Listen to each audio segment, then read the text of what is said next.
Monsieur le Président, Monsieur le Ministre, Monsieur le Président de la Commission des Finances, Madame la nouvelle Présidente de la Commission des Affaires sociales, que nous félicitons pour son élection, Messieurs les rapporteurs généraux, chers collègues. La triple crise sanitaire, économique et sociale liée à l'irruption de la Covid-19 met à rude épreuve la programmation de nos finances publiques. Mais l'incertitude qui entoure les prévisions sanitaires, les prévisions économiques ne doit pas nous exonérer d'un débat sur ce qui a été fait et sur ce qui doit l'être. Permettez-moi donc de faire, au nom des députés du groupe MoDem et apparenter, quelques remarques, tout d'abord sur ce qui a été fait. Les efforts que nous avons consentis depuis le début de la législature en matière de réduction des déficits nous ont permis d'entrer dans cette crise avec des comptes publics plus solides que si nous n'avions maintenu le rythme des 3 dernières décennies. Alors bien sûr, cher Gilles Carrez, on peut regretter que nous n'ayons pas su aller plus vite et plus loin dans le rétablissement des finances publiques. Mais il faut ici rappeler que les 3 premières années de cette législature se soldent par des résultats relativement bons en matière de déficit public. En 2017 comme en 2018, le déficit s'établit autour de 2,5 points de PIB, soit le meilleur résultat depuis 2007. En 2019, le déficit atteint 3 points de PIB si on tient compte du transfert du CICE. Sans cette double comptabilisation, le déficit n'est plus qu'à 2,1 points de PIB, conséquence heureuse des efforts réalisés et qui ont permis à la France de sortir enfin de la procédure pour déficit excessif. Ces efforts n'ont pas été le seul fait de l'État. Les collectivités et les organismes de sécurité sociale y ont largement contribué. Je voudrais ici revenir sur la forme nouvelle qu'a pris la coordination entre l'État et les collectivités, marquée par la transparence et la responsabilité partagée, loin des baisses uniformes et non concertées de dotations menées sous les législatures précédentes.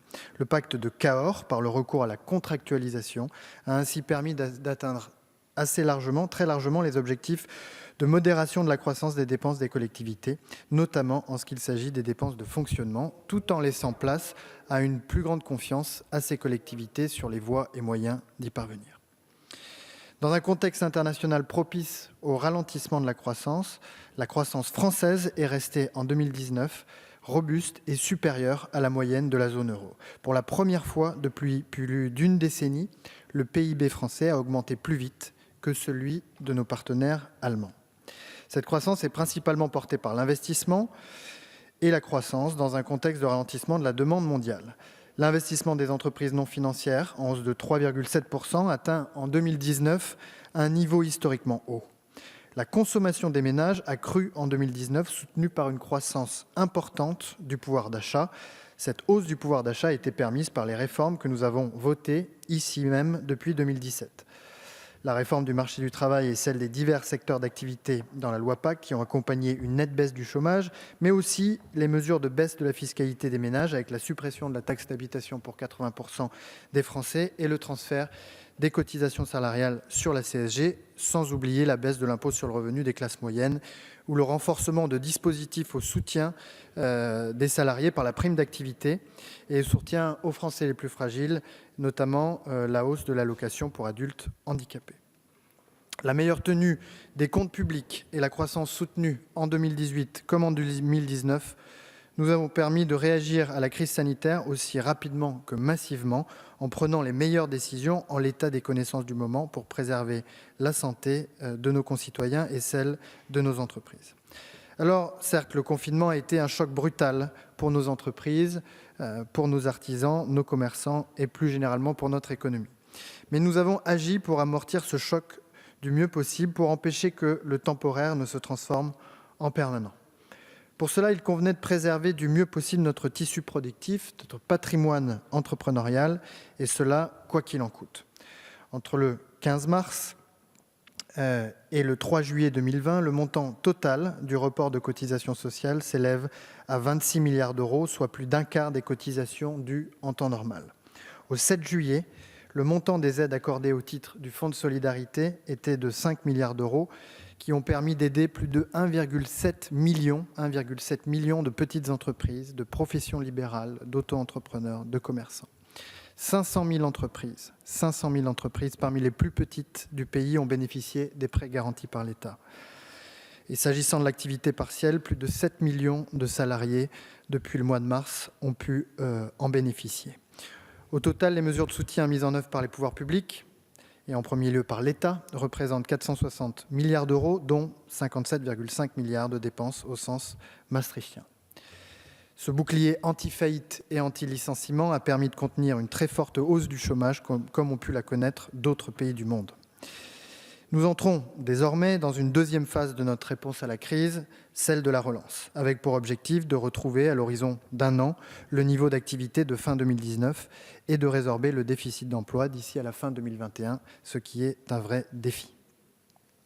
La détermination du président de la République, la réactivité exceptionnelle du gouvernement, des services, monsieur le ministre, dont vous avez la responsabilité, expliquent certainement l'évolution favorable de la situation économique telle que l'a décrit l'INSEE dans une note publiée il y a quelques minutes qui fait état, je cite, d'un vif rebond dans tous les secteurs.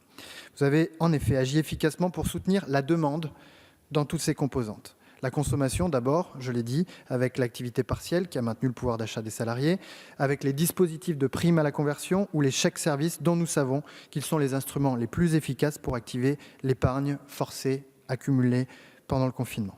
La commande publique ensuite, avec les avances et les dotations nouvelles ouvertes pour les collectivités. Vous avez aussi préservé la capacité productive du pays en faisant le choix de maintenir le capital humain dans les entreprises et en soutenant massivement leur trésorerie. Et nous avons engagé avec vous une réflexion sur les fonds propres des entreprises pour éviter que leur endettement, cet endettement qu'elles auront accumulé pendant la crise, ne compromette la reprise de l'investissement. Tout cela, les salariés, les chefs d'entreprise, les artisans et les commerçants le savent, ils reconnaissent la qualité de l'exécution des politiques publiques qui ont été menées pendant cette crise. Mais nous sommes encore très loin de la sortie de la crise. Et l'intervention massive de la puissance publique dans le soutien à l'économie et à l'emploi nous impose, en même temps que nous débattons de l'orientation des finances publiques, un réexamen de nos priorités collectives. Les députés du groupe MoDem identifient 3 principaux chantiers en la matière. Tout d'abord, l'adaptation de notre économie aux défis climatiques. La relance doit être l'occasion d'accélérer la transformation à long terme de notre économie dans le domaine environnemental. Prenons l'exemple des plans de relance de l'automobile et de l'aéronautique. Ces plans de relance sont divisés en 2 types de mesures, les mesures permettant de redémarrer l'activité de ces secteurs et les crédits pour soutenir l'investissement. S'agissant de la relance de l'activité, le plan automobile se traduit par une volonté de renouveler le parc en faveur de véhicules propres, avec le renforcement notamment du bonus écologique pour les véhicules hybrides et électriques. En matière de soutien à l'investissement, ces 2 plans apportent une attention toute particulière à la recherche et au développement pour accélérer la transition vers les carburants bas carbone comme l'hydrogène et l'électricité. Nous souhaitons poursuivre dans cette direction et que le plan qui sera présenté à la fin de l'été puisse orienter l'effort et la transformation des entreprises dans cette direction. C'est le premier chantier.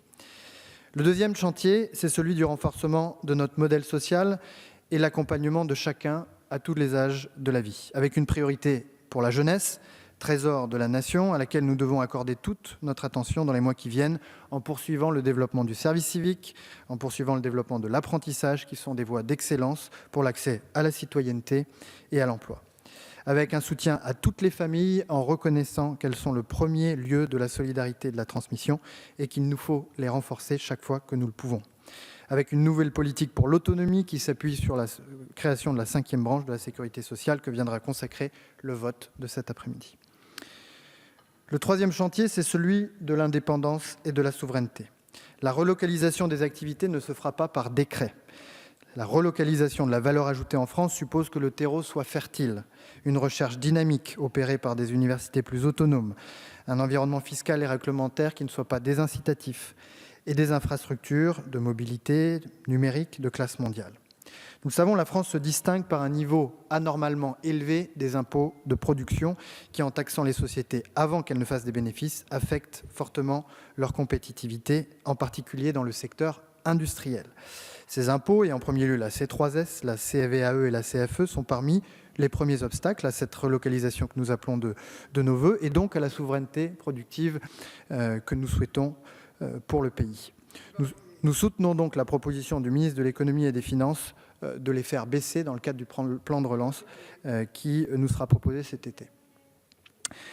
J'ajouterai un quatrième chantier à ces trois premiers, si vous me le permettez, c'est celui de l'association la plus large de tous les Français aux fruits de la prospérité une fois que nous l'aurons retrouvé. Cela passe évidemment par la revalorisation des rémunérations de celles et ceux qui ont été en première ou en deuxième ligne pendant la crise sanitaire. Et les résultats du Ségur de la santé vont évidemment dans la bonne direction. Mais il faudra aller plus loin et permettre à tous les salariés, au travers d'un développement beaucoup plus large et beaucoup plus ambitieux de la participation, de l'intéressement et de l'actionnariat salarié, eh bien, de permettre aux Français non seulement de partager les fruits de la croissance, mais aussi d'être très directement associés aux enjeux stratégiques et aux décisions de leurs entreprises. Un mot de méthode, si vous me le permettez, pour souligner les progrès que nous avons réalisés collectivement, Parlement et gouvernement, printemps après printemps, en matière d'évaluation des politiques publiques. Comme l'a rappelé le Premier ministre la semaine dernière, c'est sur l'exécution que nos concitoyens nous attendent et sont fondés à nous juger. Les progrès en la matière se poursuivent en 2020 et je m'en réjouis. À commencer par l'évaluation a priori, l'évaluation ex ante. Après avoir développé un outil permettant à chaque parlementaire de mesurer en direct les effets d'un amendement concernant l'impôt sur le revenu sur les finances publiques et la distribution des revenus, les inégalités, notre outil Lex Impact, développé par la Commission des finances en lien avec la direction interministérielle du numérique, permettra pour le PLF 2021 d'estimer les impacts d'une modification de la loi de finances sur les dotations par commune. Par ailleurs, dès le PLF 2021, la France sera le premier État au monde à présenter un budget vert, recensant l'impact environnemental des dépenses fiscales et des politiques publiques. Ce nouveau document budgétaire est une avancée fondamentale dans l'amélioration de la lisibilité et de la transparence de l'information budgétaire et plus généralement du contrôle ex ante, du contrôle a priori du Parlement sur les textes financiers. Les progrès en matière d'évaluation des finances publiques se sont aussi matérialisés dans la réponse à la crise du Covid-19. La Commission des finances a décidé début avril de modifier les travaux préparatoires au printemps de l'évaluation en centrant le travail des rapporteurs spéciaux sur les effets de la crise, sur les politiques publiques et sur l'exécution 2020 à mi-parcours. En parallèle, un comité présidé par Benoît Cœuré a été chargé de veiller au suivi de la mise en œuvre et à l'évaluation des mesures de soutien financier aux entreprises confrontées à l'épidémie du Covid-19. La création de ce comité, d'ores et déjà très actif, et auquel participent le président et le rapporteur général de la Commission des finances, entre autres parlementaires, montre que l'évaluation s'intègre tous les jours un peu plus dans notre culture politique. Mes chers collègues, ce mardi 21 juillet à l'aube, l'Europe a fait un pas de géant qui change tout. 70 ans après la déclaration de Schuman et la création de la CECA, 20 ans après la création de l'euro, les pays d'Europe ont décidé de faire front commun, de poursuivre leur intégration politique en levant une dette commune et en se donnant des objectifs budgétaires communs.